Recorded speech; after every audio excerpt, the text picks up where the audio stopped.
the smaller part would be men. So we're talking about men who come in to buy shoes for their women, or men who just want to wear heels if they want to wear heels. And then our age brackets, down here we have a small chart. So we have age 18, 18 to 35, age 36 to 49, and 50 plus. So obviously you see our main working group here is 18 to 35.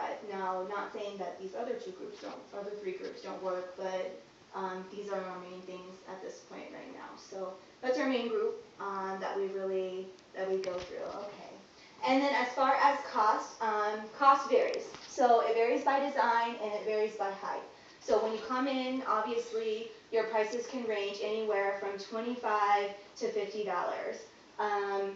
We will have specialties, so it could be a little bit more than that, but we'll just stick with that price range for right now. So as far as our competition, as I had stated before, some people do have something similar to this, but not exactly similar to it. So really our main competitors would be the major retailers like Macy's, Dillard's, Neiman Marcus, anything like that. So that's really what we're looking at there as well. And that's really what our competition is working towards. We actually did a more strategic move, and we're actually located in New York. So that's basically the walking capital. If you think about it, people walk everywhere. Not really much people have cars, honestly, with you. So that's why we base it there. Again, that's just right now. So it could potentially change in the future. So we've gone over quite a bit. So we talked about who we're marketing to, our services, the cost of our shoes, what Heal-A-Rama does, and what we can do for you. I hope that y'all like my idea. It's a pretty good idea. And I am happy to say that we're up and running, so y'all can buy a shoe anytime. Of course, I want to thank you for coming along. I have some brochures that I want to pass out to you. And while I'm passing out the brochures, you can ask questions if you like. So I'd like to look over here. I have one. See here. Okay. I was just wondering, with the heels that turn into flats, what can you tell me about the construction? How easily they come on and off, that kind of thing? So it's pretty easy. So it's not going to be a hassle where you're sitting there and you end up fine. That's obviously a safety hazard, right? So it's going to be pretty easy. It's a clip. You just clip on and you clip off, okay? Okay. So fairly easy as far as the shoe goes. So very safe. Nothing that you have to sit down to and literally click on things. It's not bad. Fairly easy. Excellent. Okay. Diane?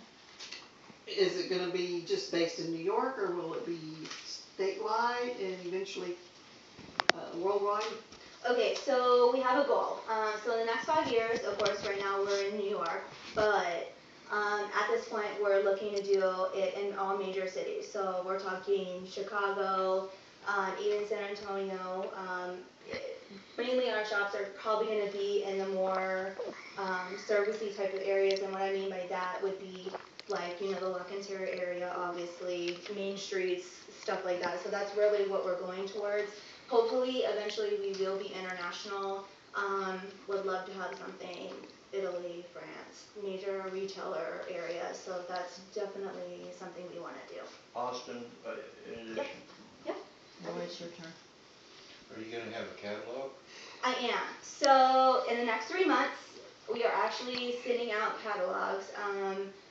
We don't really have a lot of customers at this point, so when you walk in, we'll start offering free catalogs, and hopefully the word will get out, and we'll be able to service a lot more people. And I presume that along with the catalog, the online site will continue to grow. Mm-hmm. Okay. Of course. What is the composition of the heel, the detachable? What is that? Is it leather? What kind of a sole is it? Rubber. So obviously that's safe, Yeah. slip proof, so like I said, as again, just jumping back to his question, when you remove it, you're obviously going to be stable on this other foot. Good. Or you can just take your shoe off, period. I mean, it's up to you. But again, it's something that we looked into, a lot of research went into it, so we definitely didn't want to be unsafe. As far as the detaching of the heel, if the question was when you detach it, what kind of foundation are you going to have after Right. you actually get off of it? It's going to be like a regular sole. So we've kind of accustomed it to where it's going to be like any regular flat. You're going to have some sort of bottom support. It's not just going to be a regular, just flimsy ballerina shoe. It's not going to be like that. Good. You said you were going to be increasing the type and number of shoes. I presume then some of them will just be just flats or just heels at some point?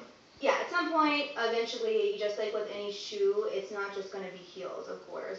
We'll have other types where there may be a detachable heel, it's just not, maybe we just do flats, maybe it's that. Or you can change the bottom of the flat, maybe it's a wedge, something like that. So that's always an idea that we have to innovate. So there's a lot of innovators, a lot of good ideas out there.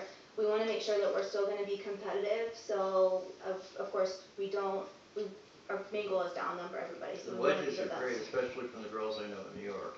Yeah. Sometimes wedges are better too. So Yeah, they obviously more support than a normal heel. So. Yeah. All right, great. Well, thank you guys for coming. I really appreciate it. Thank you for asking me the questions. Again, come buy our shoes. Very good.